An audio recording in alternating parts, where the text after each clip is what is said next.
दुनिया भर में इन दिनों एक बीमारी की बहुत हो रही है। आपके घर में अगर कोई बच्चा है और वो किसी भी काम में अटेंशन नहीं दे पाता, जल्द गुस्सा हो जाता है, हर बात पर रिएक्ट करता है, उसे फोकस करने में परेशानी होती है, तो हो सकता है कि वो ADHD यानी कि attention deficit hyper activity disorder से ग्रसित हो। इस बीमारी से आलिया भट्ट भी अछूती नहीं रही और हाल ही में उन्होंने एक इंटरव्यू में इसका खुलासा किया। आखिर क्या है ADHD, इसके लक्षण क्या हैं, इस बीमारी का इलाज क्या है, इस पर आज हम चर्चा करेंगे। क्यों ये समझना जरूरी है, इस बीमारी के बारे में आपको जानकारी रखना, ये भी आपको समझाएंगे विस्तार से खास मेहमानों के साथ। मेरा नाम है दीपक डोभाल। एक छोटे से स्टोरी के बाद हम लौट रहे हैं मेहमानों के साथ।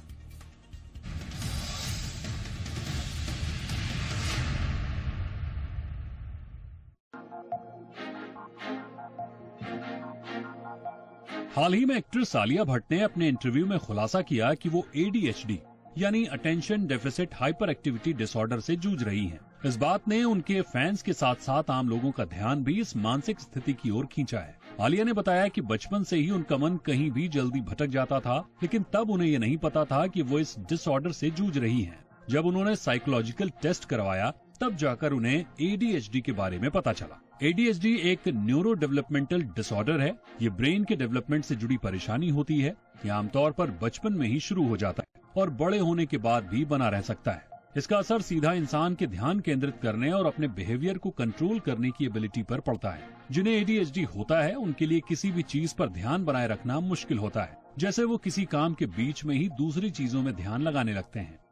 सीधी भाषा में कहें तो ADHD वाले लोग कई बार ऐसी चीजें भी कर देते हैं जो बाकी लोग शायद प्लान करके करते हैं। उनके लिए काम पर फोकस करना मुश्किल होता है और एक जगह बैठना तो जैसे नामुमकिन सा लगता है। हाल ही में किए गए एक सर्वे में ये बात सामने आई है कि अमेरिका में 25% वयस्क यानी हर 4 में से एक व्यक्ति मानता है कि उसे ADHD हो सकता है, लेकिन उन्हें इस बीमारी से छुटकारा नहीं मिला। ये सर्वे 1000 अमेरिकन वयस्कों पर आधारित है, जिसमें पाया गया कि सोशल मीडिया वीडियो ने ADHD से जुड़े लक्षणों को पहचानने में लोगों की मदद की है। लोग अपनी अटेंशन और फोकस से जुड़ी समस्याओं को समझने लगे हैं और उन्हें लगता है कि उनके ये लक्षण ADHD से जुड़े हो सकते हैं। बता दें कि ADHD का इलाज पूरी तरह से संभव नहीं है, लेकिन आप अपने रूटीन में बदलाव करके इस समस्या को कम कर सकते हैं। अगर आप में ADHD के लक्षण हैं तो रोजाना एक्सरसाइज करें, पूरी प्लानिंग के बाद ही किसी काम को करें, अच्छी नींद और डाइट का ध्यान रखें, जरूरत पड़ने पर डॉक्टर से जरूर संपर्क करें। ब्यूरो रिपोर्ट, जी मीडिया।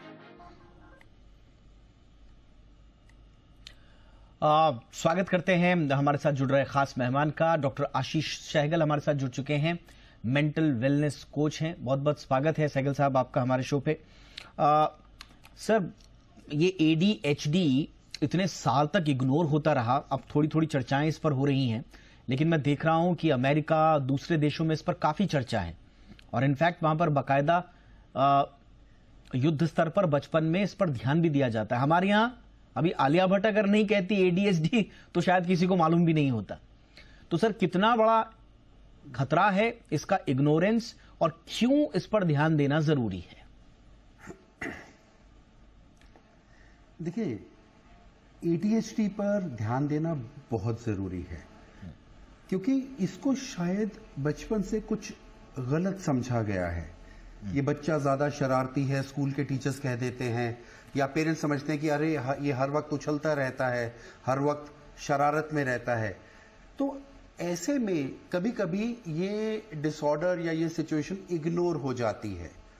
ADHD हाइपर एक्टिव हो सकता है, अटेंशन डेफिसिट हो सकता है, ध्यान ना देने की बात हो सकती है, कंबाइंड हो सकता है, और इन सब के अंदर एक एक्सपर्ट से सलाह लेना बहुत जरूरी है।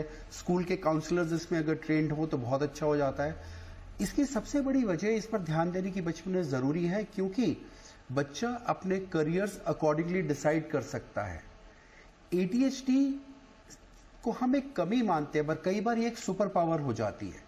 तो अगर आप अपना करियर और अपने जीवन का तरीका अकॉर्डिंगली तय करते हैं और लगातार थेरेपी में रहना चाहते हैं और रह पाएंगे तो जीवन अच्छा हो सकता है। इसलिए ध्यान देना बहुत जरूरी है इसके ऊपर। बात बोली कि बचपन में ADHD को लेकर धारणाएं ही गलत हैं और मैं तो कहूंगा ये बड़ी प्रचलित मिथ्स हैं ADHD को लेकर। और उसमें सबसे बड़ी प्रचलित मिथ ये है, जिसका आपने जिक्र भी किया, कि ADHD is just an excuse for bad behaviour. ये हमारे स्कूल्स के टीचर्स को, हमारे स्कूल्स के प्रिंसिपल्स को, हमारे देश के पेरेंट्स को ये समझना बहुत जरूरी है कि एडीएचडी को रिकॉग्नाइज किया है मेडिकल कंडीशंस के तौर पर विद क्लियर डायग्नोस्टिक क्राइटेरिया। अब ये आपको नहीं मालूम है तो इसमें बच्चे की तो गलती नहीं है। इसलिए कितना जरूरी है सर ये समझना कि ये एक मेडिकल कंडीशन हो सकती है। डॉक्टर सहगल, देखिए, ये एक क्लियर मेडिकल कंडीशन है और इसके इलाज में मेडिसिन जो साइकेट्रिस्ट आपको दे सकते हैं और थेरेपी, इन दोनों का बहुत बड़ा रोल है। ये जितनी जल्दी शुरू हो जाता है ये कंडीशन, उतनी जल्दी हैंडलेबल हो जाती है, आप नॉर्मल जीवन बिता सकते हैं और जिंदगी में बहुत कुछ हासिल कर सकते हैं। तो इसका रिकग्निशन बहुत जरूरी है। सरकार ने रिकग्निशन किया है, बहुत अच्छी बात है। मेडिकल एसोसिएशंस को रिकग्नाइज करती है, डॉक्टर्स रिकग्नाइज करते हैं, मगर इसके बारे में ज्यादा बात होनी जरूरी है ताकि स्कूल्स इसको रिकग्नाइज करें, ताकि पेरेंट्स इसको रिकग्नाइज करें। पेरेंट्स और स्कूल की जो एजुकेशन है, जो सेंसिटाइजेशन है, वो बहुत जरूरी है इसके अंदर। एब्सोल्युटली। हमारे साथ दो और खास मेहमान जुड़ चुके हैं। स्वागत करते हैं डॉक्टर भावना बर्मी का, जो कि चाइल्ड साइकोलॉजिस्ट हैं। डॉक्टर बर्मी, गुड इवनिंग, बहुत बहुत स्वागत है आपका। और हमारे साथ हैं डॉक्टर हरीश शेट्टी साहब, जो कि सीनियर साइकेट्रिस्ट हैं। डॉक्टर शेट्टी, आपका भी बहुत बहुत स्वागत है। डॉक्टर भावना, जैसे कि हम चर्चा कर भी रहे थे एडीएचडी के बारे में, ये जो कॉमन मिथ्स हैं, ये धारणाओं को बदलना कितना जरूरी है? क्योंकि एडीएचडी के बारे में जैसा हम शुरू में कह रहे थे कि अगर आलिया भट्ट जैसी सेलिब्रिटी अगर कोई स्टेटमेंट नहीं देती तो शायद ये लोगों तक पहुंच ही नहीं पाता, और एक बच्चों का बचपन का एक बड़ा हिस्सा इस बात पे गुजर जाता ताने सुनने में कि ये तो एक्सक्यूज दे रहा है साहब बैड बिहेवियर के लिए कि कोई इसको मेडिकल कंडीशन है, ये तो शरारती बच्चा है, ये तो पढ़ाई में इसका मन नहीं लगता इसलिए ये बहाने बना रहा है। तो ये धारणा कितनी गलत है? बिल्कुल, देखिए, ये मिथ हटाना बहुत जरूरी है, क्योंकि ये समझना हमें जरूरी है कि एडीएचडी माने attention deficit hyper activity disorder. ये एक न्यूरो डेवलपमेंटल तकलीफ है जो बचपन में शुरू होती है लेकिन अक्सर अडल्टहुड तक भी कंटिन्यू कर सकती है। तो एडीएचडी के हमें समझना है कि 3 प्राइमरी सिम्टम्स होते हैं। एक होता है इनअटेंशन, जिसमें ध्यान नहीं लग पाता, छोटी छोटी डिटेल्स पर फोकस नहीं कर पाते, काम अधूरा छोड़ देना या जल्दी इंटरेस्ट खत्म हो जाना, इंस्ट्रक्शंस को ध्यान से ना सुन पाना और ऑर्गेनाइज करने में मुश्किल। तो ये तो हो गया हमारा पहला सिम्टम, इनअटेंशन। दूसरा सिम्टम हमारा होता है हाइपर एक्टिविटी, हर वक्त हिलते डुलते रहना या बैठकर काम ना कर पाना, ज्यादा बातें करते रहना, शांत जगह में भी रेस्टलेस फील करते रहना। ये हो गया हमारा सेकंड सिम्टम, हाइपर एक्टिविटी। और थर्ड होता है इंपल्सिव, बिना सोचे समझे बातें बोल देना या कर देना, टर्न का इंतजार ना कर पाना, बीच में ही बात कर देना, या रिस्की एक्टिविटीज में भी बिना कॉन्सिक्वेंसेस के बारे में सोचे इन्वॉल्व हो जाना। तो सबसे पहले तो ये हमें समझना जरूरी है कि ये एक तकलीफ है, ये एक डिसऑर्डर है। एडीएचडी के कॉजेस पूरी तरह से क्लियर नहीं है, लेकिन ये मिथ कि ये सिर्फ बच्चों की शैतानी है, गलत है। ये समझना कि ये एक जेनेटिक फैक्टर्स और ब्रेन फंक्शन अबनॉर्मैलिटीज की वजह से हो रहा है, हम सबको सहूलियत देगा इसको मैनेज करने के लिए। Absolutely ma'am, absolutely. Doctor Shetty, ये इग्नोर करना एडीएचडी को, क्योंकि इसकी प्रबल संभावनाएं हैं, अगर एडीएचडी के बारे में अगर जानकारी ही नहीं होगी तो स्वाभाविक रूप से हम बच्चों को ये डांटते रहेंगे कि साहब ये तो बस बहाने बना रहा है, बड़ा शरारती है। लेकिन रिसर्च बताती है कि अगर इसको इग्नोर किया जाता रहा, जैसे आलिया भट्ट ने बड़े खुल के अपनी बात कही, लेकिन इस तरह के बच्चे, रिसर्च बताती हैं कि एकेडमिक अंडर अचीवमेंट भी उनका हो सकता है आगे चलकर। मैं रिसर्च कुछ पढ़ रहा हूं जो बता रही है कि 30 to 50% of children with untreated ADHD में एक्सपीरियंस एकेडमिक डिलेज और ड्रॉप आउट फ्रॉम स्कूल। तो ये कितना इंपॉर्टेंट है सर ये समझना कि आज आप जिस चीज को मिसडायग्नोस या गलत उसकी धारणा बनाकर चल रहे हैं वो आगे जाके बच्चे का फ्यूचर तक खराब कर सकती है। बिल्कुल, एडीएचडी बच्चा यानी गाड़ी जहां एक्सेलरेटर है पर ब्रेक नहीं है, रथ जहां कृष्ण चला रहे हैं पर उनके हाथ में रस्सी नहीं है। बच्चों के ऊपर अत्याचार हो, कहती है ऐसा बच्चा मुझे क्लास में नहीं चाहिए, स्कूल कहती है इसे निकाल दो, माँ बाप कहते हैं हमारे यहाँ ऐसे बच्चा कैसे पैदा हुआ, हम थक गए, हमारी ब्लड प्रेशर बढ़ती है। और उन्हें ये नहीं पता है कि जैसे साइकोलॉजिस्ट ने कहा वो ब्रेन का तकलीफ है, कभी कभी बर्थ इंजरीज से भी होता है, प्रेगनेंसी के बर्थ इंजरीज में कभी कभी इन्फेक्शन से भी होता है, कभी कभी वो फोर्सेप्स या वैक्यूम यूज करते हैं उस समय भी होता है। तो यदि ऐसा है तो इमीडिएटली उसे डॉक्टर के पास ले जाना चाहिए। परंतु सामाजिक कॉम्प्लिकेशन ऐसा है कि लोग उन्हें बर्थडे पार्टीज पर नहीं बुलाते हैं, उनकी मार्क्स कम हो जाती है इसीलिए उदास होते हैं, उन्हें ही पता नहीं ऐसे मार्क्स कम क्यों होती है, उदास हो जाते हैं। लोग उन्हें अवॉइड करते हैं। कई फैमिलीज में उन्हें ब्लैक शिप ऐसे बताते हैं, ऐसे हमारे घर में बच्चा क्यों पैदा हुआ ऐसे बताते हैं। उसके साथ साथ में उदासीनता होती है और वो एक्सक्लूड किया जाता है, जिससे उसका इंटरेस्ट कम हो जाती है पढ़ाई में। वो कहता है मैं स्कूल नहीं जाऊंगा, और वो कहता है मैं कुछ नहीं कुछ पक्का और कुछ करूंगा। जब बच्चों की इंटरेस्ट कम होती है, उदासीनता होती है, तब ही और she tries to be the bad boy of the class. Absolutely. और bad boy of the class के चक्कर में और एडीएचडी के चक्कर में पनिशमेंट्स भी बहुत मिलती है, माँ बाप बहुत मारते हैं, कुछ स्कूलों में शिक्षक भी बहुत उन्हें मारते हैं। एडीएचडी के साथ 40% जो एडीएचडी के बच्चे हैं उन्हें लर्निंग डिसेबिलिटी भी होता है। 40% of ADHD children have learning disability. ये दोनों यदि रहा तो एक्सक्लूजन स्वाभाविक है। मैं कहता हूं ड्रॉप आउट्स जो है हिंदुस्तान में ये सिर्फ पॉवर्टी की वजह से नहीं होती है, lack of access to schools उसके वजह से नहीं होती है, वायलेंस की वजह से नहीं होती है, लर्निंग डिसेबिलिटी और एडीएचडी जो है उसके वजह से भी होती है, क्योंकि लोग उन्हें समझते नहीं है और समाज उन्हें ये एडीएचडी का जो दर्जा है बिल्कुल नहीं देते। पर एक पॉइंट इंपॉर्टेंट है। Yes sir, quickly sir. आजकल हमारे घर जो है ना, यस सर, ड्राइंग रूम इधर है, वहां बेडरूम या किचन, तो कभी कभी ओवर एक्टिविटी और हाइपर एक्टिविटी और activity over activity hyper activity की अंतर समझना भी बहुत जरूरी है। कभी कभी भी हम कुछ भी कहते हैं कि हमारा बच्चा हाइपर एक्टिव, ये एक साधारण शब्द हो गया है। इसीलिए ठीक से डायग्नोसिस करना, जैसे हमारे साइकोलॉजिस्ट बहन ने बहुत अच्छी तरह से एक्सप्लेन किया, इम्पोर्टेंट है।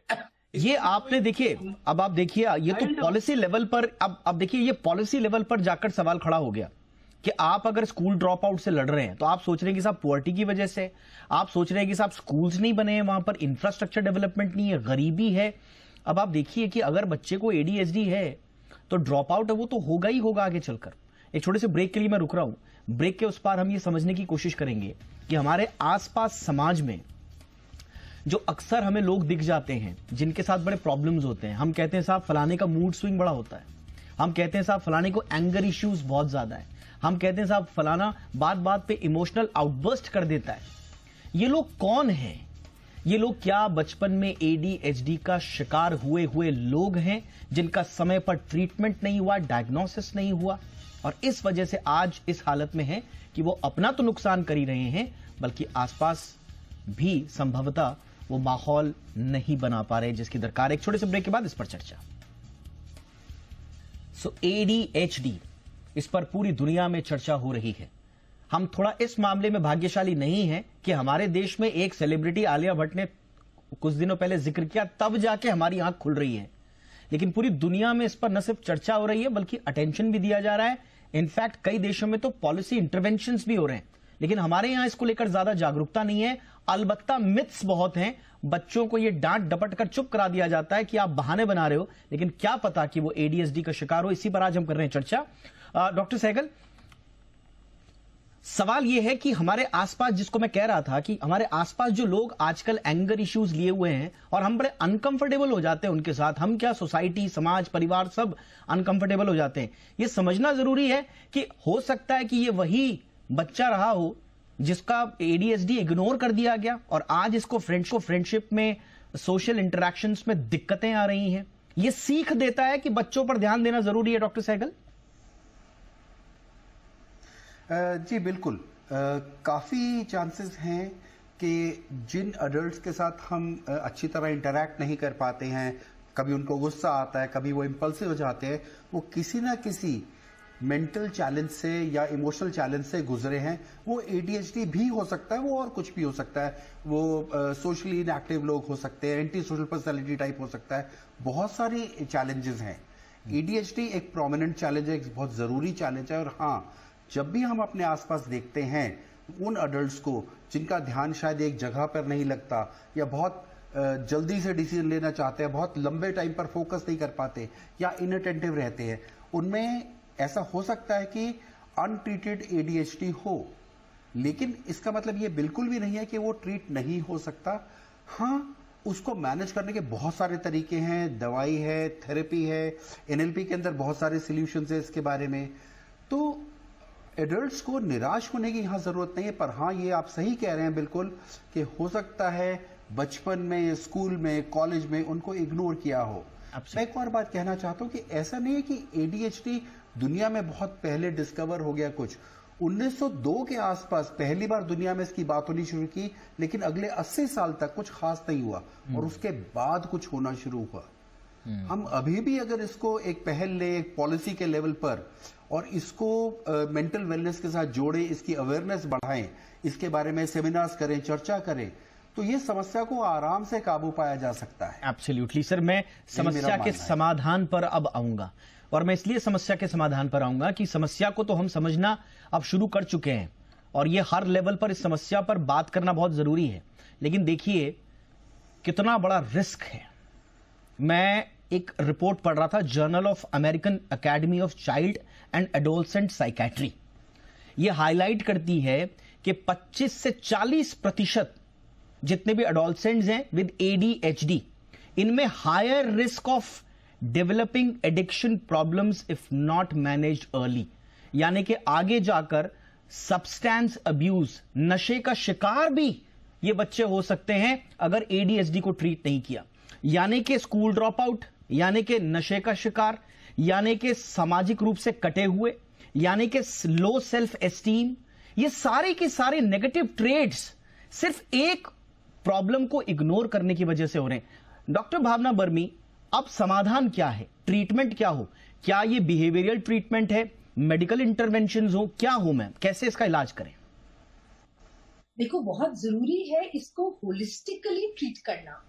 मेडिकल इंटरवेंशन के साथ, साइकोसोशल इंटरवेंशन के साथ, पेरेंटल गाइडेंस के साथ, क्लासरूम इंटरवेंशन, अगर हम एक होलिस्टिक अप्रोच से चलेंगे तो इसका समाधान ज्यादा आसान हो जाएगा। इनफैक्ट बहुत गाइडलाइंस होती है कि पेरेंट्स से ही हमारी ये इंटरवेंशन शुरू हो। अगर पेरेंट्स एक स्ट्रक्चर या एक रूटीन, एक क्लियर और प्रिडिक्टेबल डेली रूटीन अपने बच्चों के लिए सेट कर देते हैं, तो ADHD वाले बच्चे स्ट्रक्चर में अच्छा परफॉर्म करते हैं। जैसे किस समय उनको उठना है, कब उनको खाना खाना है, कब उनका होमवर्क है, कब उनका क्लास में जाने का समय है, कब उनका बेड टाइम का शेड्यूल है। अगर क्लियर इंस्ट्रक्शंस के साथ दिया जाए तो उनके लिए आसान हो जाता है। दूसरी चीज, अगर बच्चे इन चीजों को फॉलो करें तो एक पॉजिटिव रीइंफोर्समेंट बच्चों को दी जाए। जब भी बच्चा अच्छा बिहेवियर शो करता है, उनको प्रेज करो और रिवॉर्ड दो। इसको हम कहते हैं पॉजिटिव रीइंफोर्समेंट। या कोई टोकन इकोनॉमी का आप सिस्टम बना लो, जब आपकी वो एक्सपेक्टेशंस और उनकी कॉन्सिक्वेंसेस को समझते हैं। तो दो चीजें तो ये हो गई। तीसरी चीज है कि इनके लिए जो टास्क होते हैं ना, उनको छोटे छोटे स्टेप्स में ब्रेक कर देना बड़ा जरूरी है। ADHD वाले बच्चे लंबे टास्क कंप्लीट करने में स्ट्रगल करते हैं। टास्क को छोटे मैनेजेबल स्टेप्स में जब हम डिवाइड कर देते हैं, उनको शॉर्ट ब्रेक्स देकर काम हम उनका आसान कर देते हैं। इसके साथ साथ हमें उनके लिए एक जितना भी हो सके डिस्ट्रैक्शन फ्री एनवायरनमेंट, जिसमें डिस्ट्रैक्शंस लिमिटेड हो और एक डेजिग्नेटेड एरिया हो जिसमें या तो वो खेल रहे हैं या वो पढ़ रहे हैं। ऐसे करके कुछ गाइडलाइंस अगर हम एज पेरेंट्स, एज अडल्ट्स बच्चों के लिए बनाते हैं तो ये एक फाउंडेशन उनके लिए सेट हो जाती है। इसके साथ साथ स्कूल्स का भी बड़ा रोल होता है, जिसको हम कहते हैं क्लासरूम इंटरवेंशंस। किस तरह की सीटिंग अरेंजमेंट्स हो, किस तरह से टीचर्स उनको फ्रंट रो में बिठा सकती है, उनको डिस्ट्रैक्शन से के दूर रख सकती है, विंडोज, डोर या ट्रैफिक एरिया से दूर उनकी सीट रख सकते हैं जहां डिस्ट्रैक्शंस काफी होती है। ऐसे करके I think it is a holistic approach जिससे हमको आगे बढ़ना पड़ेगा। यस मैम, आपने बिल्कुल सही कहा, होलिस्टिक अप्रोच। चाहे बच्चा घर में है, चाहे वो स्कूल में जा रहा है, और चाहे वो समाज में इंटरैक्ट कर रहा है, अगर पता चल जाए कि एडीएचडी के सिम्टम्स हैं तो फिर इंटरवेंशंस उस हिसाब से होंगे, टेलर्ड होंगे। और अगर ऐसा हुआ तो आप सोचिए कितनी बड़ी हम बच्चे को बचा रहे हैं। और मैं तो कहता हूं डॉक्टर शेट्टी, बच्चे की बात है ही नहीं, ये तो नेशन इकोनॉमिक इम्प्लीकेशन कहां है इनकी फैसिलिटीज का ज्ञान स्कूल को और बच्चों को, स्कूल को और फैमिलीज को बिल्कुल देना चाहिए। नंबर 4, जो भ्रम है पेरेंट्स में, ऐसा कुछ नहीं, हमारे घर में ऐसे बच्चे थे ही नहीं कि थोड़ा मस्ती हो रहे, इसको इलाज की आवश्यकता नहीं है। भ्रम ब्रेक करना बहुत डिफिकल्ट है और बहुत उसमें काम है। हमारे स्कूल में, SM शेट्टी हाई स्कूल में, हम लोग ADHD के बच्चे के फैमिलीज को इकट्ठा करते हैं, उनका सपोर्ट ग्रुप किया है। जो सक्सेसफुली अच्छे होकर गए स्कूल से, उनको हम और बच्चे जो अभी के बच्चे, उन बच्चों की फैमिलीज के साथ बात करने का मौका उनको देते हैं, क्योंकि जो बच्चों की माता इलाज लेकर अच्छे हो गए वो एम्बेसडर्स ऑफ मेंटल हेल्थ होते हैं और वैसे करते हैं। साथ साथ में screening in Holmes of the children, जहां डेलिंक्वेंट बच्चों को रखते हैं JJ एक्ट के अनुसार, कॉन्फ्लिक्ट विद लॉ, जिन्होंने थोड़ा कुछ क्राइम किया होगा उसे हम चिल्ड्रंस होम में रखते हैं। वहां भी स्क्रीनिंग होना, इलाज होना बहुत सख्त जरूरी है। साथ साथ में एक इंपॉर्टेंट पॉइंट है, ADHD थोड़ा डायग्नोस होने में ज्यादा दिक्कत नहीं, पर ADD जो है ना वो बहुत डिफिकल्ट है। ऐसे बच्चों की हाइपर एक्टिविटी नहीं होती है, वो शांत रहते हैं। ऐसे बच्चे इंपल्सिव भी नहीं होते, पर सिर्फ इनअटेंशन होता है। मेरे पास एक बच्चा था, बहुत सारे बच्चे थे, एक बच्चा इनअटेंशन से फेल हो रहा था। स्कूल ने कहा उसे स्कूल से निकाल दो। मैंने डायग्नोस किया, उसे ADD थी, attention deficit disorder, hyperactivity impulsivity नहीं थी। वो ध्यान नहीं देता था, भूल जाता था, सामान रख के आता था स्कूल में, अटेंशन नहीं था उसका, कहीं उसको नाम से पुकारे तो थोड़ा समय के बाद हेलो बोलता था। जब उनका इलाज किया तब आज वो एक बहुत बड़े होटल में शेफ है।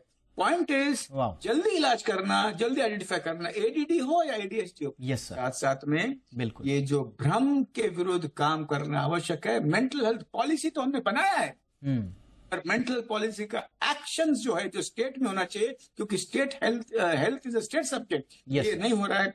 इसलिए मेंटल हेल्थ को ज्यादा इंपॉर्टेंस देना, ज्यादा समय देना, और स्कूलों में लाइफ 50%, करिकुलम 50%, ये ध्यान में रखते हुए यदि हमने बहुत इंपॉर्टेंट बात आपने कही कि स्कूलों में ध्यान देना बड़ा जरूरी है। देखिए, अब आपके पास 2 ऑप्शन है, या तो बच्चे को बड़ा होने दीजिए, अनडायग्नोस अनट्रीटेड रहने दीजिए, और फिर बाद में बच्चे को बड़ा होने के बाद फिर हॉस्पिटल्स के बिल भरने दीजिए, और या तो स्कूल्स को ही एक स्क्रीनिंग पॉइंट बना लीजिए, एक ऐसे हॉस्पिटल्स बना लीजिए जो बच्चे को भविष्य की बीमारियों से, मेंटल डिसऑर्डर से बचा रहा है। तो ये किया जा सकता है, कुछ स्कूल्स में हो रहा है, बहुत अच्छी बात है, लेकिन मिसकंसेप्शंस को हटाना होगा बहुत क्विकली। डॉक्टर सहगल, ये पेरेंट्स को भी कोसना, थोड़ा छोड़ना पड़ेगा कि ADHD is just bad parenting. कई बार हम देखते हैं कि बच्चे को ADHD है, सीधा माँ बाप को कोसने लग जाते हैं, तो वो बैड पेरेंटिंग नहीं है। कई बार ये भी हो जाता है कि बच्चा बड़ा हो जाएगा जी, हो जाएगा, ये तो फेज है, चिल्ड्रन आउटग्रो इट। तो ये वाले भी हमें धारणाएं छोड़नी पड़ेंगी। Quickly doctor Sehgal. जी बिल्कुल सही है कि ADHD बैड पेरेंटिंग का नतीजा या वजह भी नहीं है। हाँ, बैड पेरेंटिंग की कुछ और वजहें हैं जो असर डालती हैं, कि स्क्रीनिंग टाइम पे ना कराना। फिर हिंदुस्तान में एक और समस्या बहुत बड़ी है, जो अंधविश्वासी तरीकों से इन चीजों का इलाज कराने की कोशिश बच्चों का की जाती है, वो एक बहुत बड़ी समस्या है, उसको मैं बैड पेरेंटिंग में मानूंगा, मगर ADHD बैड पेरेंटिंग नहीं है। दूसरी एक छोटी सी बात मैं यहाँ पे लेकर आना चाहूंगा कि कई बार पेरेंट्स खुद इतने एजुकेटेड नहीं होते हैं, स्कूल्स इतने एजुकेटेड नहीं होते हैं, लेकिन अगर हो भी जाते हैं और किसी बच्चे को हम कहते कि हाँ इस बच्चे को ये समस्या है स्कूल में या घर में या पड़ोस में, डर लगता है कि उस बच्चे को लेबल ना कर दिया जाए, क्योंकि बच्चों के अंदर भी सेंसिटाइजेशन अभी नहीं है, टीचर्स के अंदर भी पूरी तरह सेंसिटाइजेशन नहीं है, पेरेंट्स के अंदर सेंसिटाइजेशन नहीं है। अगर किसी बच्चे को कोई भी मेंटल वेलनेस की समस्या है या एडीएचडी वो फेस कर रहा है, उसको लेबल करके कह देता है अरे ये तो ऐसा है, हमें उससे भी बचना है। तो कहीं एक बहुत सोची समझी तरीके से चलना होगा, पेरेंट्स को भी, स्कूल्स को भी। स्क्रीनिंग की जा सकती है मगर लेबलिंग ना की जाए, ना घर में ना स्कूल में। ये है मेरा व्यू। एब्सोल्युटली सर, इस पर बात करना अब शुरुआत हो चुकी है। हमने एक जिम्मेदार चैनल होने के नाते अपना फर्ज निभाया, लेकिन ये कहानी यहीं खत्म नहीं होती, जिम्मेदारियों की इतिश्री यहां नहीं होती। इस बात को आगे ले जाना होगा, हर लेवल पर ले जाना होगा, घरों में, परिवारों में, स्कूलों में, दफ्तरों में, कॉलेजेस में और सरकारों की पॉलिसी के अंदर तक सब जगह इंटरवेंशन होंगे। तब जाके हम एक स्वस्थ समाज बना पाएंगे, अपने बच्चों को बेहतर दिशा दे पाएंगे। इसी उम्मीद के साथ बहुत बहुत शुक्रिया doctor Bhavna Barmi, thank you so much ma'am. Doctor Harish Shetty, thank you so much sir. Doctor Ashish Sehgal, शुक्रिया सर। आपकी खबर आपका फायदा में इतना ही। नमस्कार।